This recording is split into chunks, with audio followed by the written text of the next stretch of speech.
விஜய் 5 கிளம்பிடுவீங்க. 5க்கு 5 விடுவீங்களா? அப்ப நீங்க யார் எதிர்பார்க்கறீங்க? விஜய் தான் வர எதிர்பார்க்கறீங்க. நான் ஓட்டு அவருக்கு தான் போடுவேன். 5க்கு ஒரு 3 3 தரலாம் விஜய்க்கு. இப்போதைக்கு. விஜய்க்கா அவருக்கு 4 கொடுக்கலாம். 5க்கு 4 கொடுக்கலாமா? 4 கொடுக்கலாம். சரி.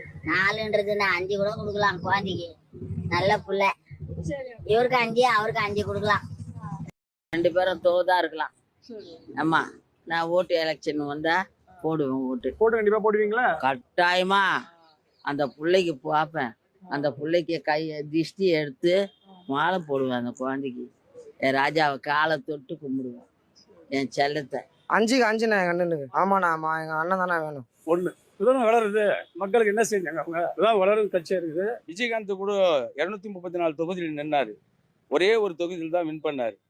அதே மாதிரி தான் இவருடைய அரசியல் திட்டங்கள் கூட இப்படிதான் இருக்கும். கூட்டணியில வந்தாக்கா ஒரு 10 எம்எல்ஏ வரலாம், 5 எம்எல்ஏ வரலாம். இவர் தனிச்சையா செயல்பட்டா அன்னைக்கு விஜயகாந்த் எப்படி ஒரே தொகுதியில நின்னாரோ அதே மாதிரி தான் ஒரு தொகுதியில 234 தொகுதியில் நின்னா கூட ஒரு தொகுதி 2 தொகுதி தான் வர முடியும். இப்போதைக்கு வந்து புதுசா வந்திருக்காரு. ஒரு 2 மாதம் ரசிகர்கள் வந்து இளைஞர்கள் வந்து வருவாங்க.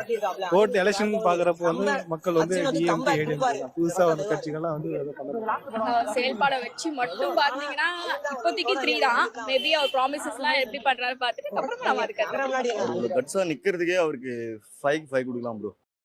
தாவேக தலைவர் விஜய்